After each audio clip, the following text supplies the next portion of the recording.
have been used to measure time based on the sun for thousands of years.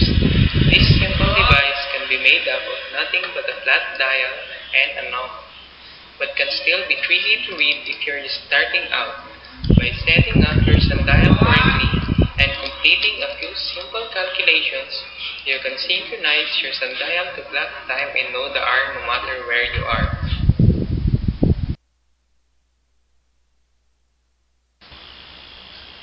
My name is Attorney Narondon, and my topic is sandglass.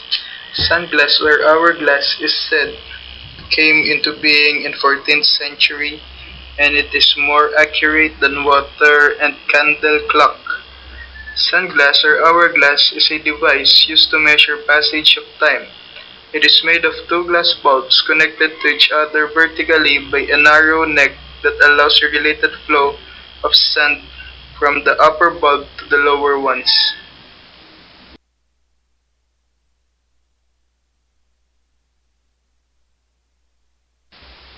John Paul de Guzman, and I'm going to report about one type of instrument used for measuring time, which is water clock. Water clock was known to have existed in Babylon in Egypt around 16th century. Clepsydra. It is also called the water clock. Ancient device for measuring time by the gradual flow of water. They are quoted as one of the earliest time measuring devices that did not depend on the observation of celestial bodies. It was used to measure time, observing steady flow of water from or into a container. Measurements were marked on the container, but there were variations due to the pressure of water flow.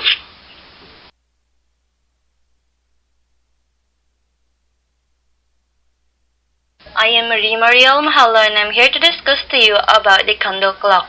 Candle clock was used to measure time at night or on cloudy days. This was marked with numbers, and the burning of wax indicated specific period of time. As the candle burns down and the mark disappears, you can measure the time has passed. The marks on the candle are set to measure the passing of hours. When candle has burnt the wax between the two marks, it means an hour has passed. It is unknown where and when candle clock were first used, but it was first referred by a Chinese poet called Yu Jianggu in 520 AD.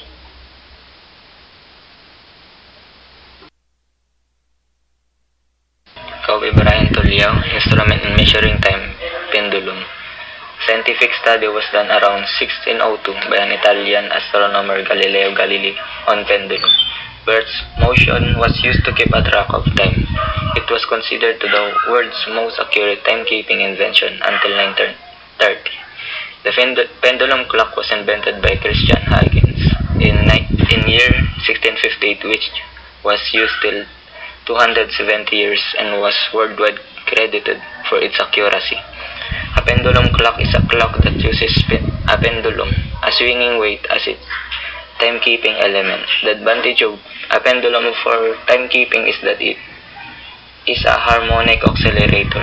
It swings back and forth in a precise time interval dependent on its length and resists swinging at other rates. From its invention in 1656 by Christian Huygens, inspired by Galileo Galilei, until 1930s, the pendulum clock was the world's most precise timekeeper, accounting for its widespread use.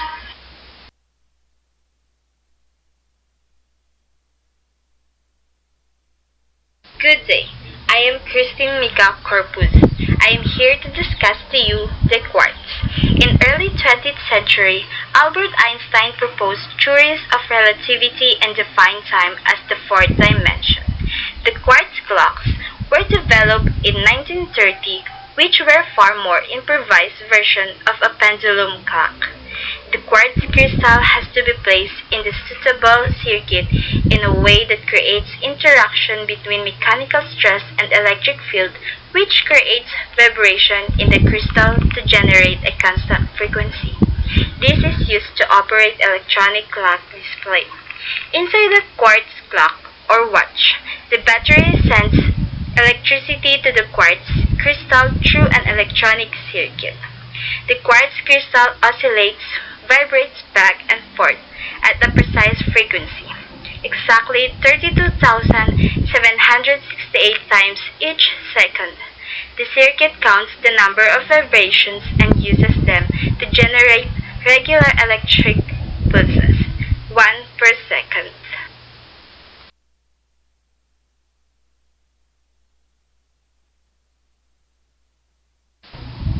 I'm Bakaronjam Ivy and I'm here to discuss about the atomic clock.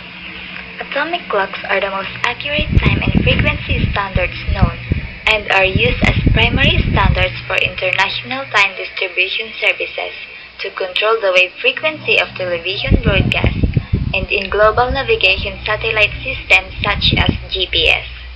It measures the frequency of electromagnetic radiation emitted by an atom or molecule. Because the atom or molecule can only emit or absorb a specific amount of energy, the radiation emitted or absorbed has a regular frequency. This allowed the National Institute of Standards and Technology to establish the seconds as the amount of time radiation will take to go through 9,192,631,770 cycles at the frequency emitted by the cesium atoms, making the transition from one state to another. Cesium clocks are so accurate that they will be off by only 1 second after running for 300 million years.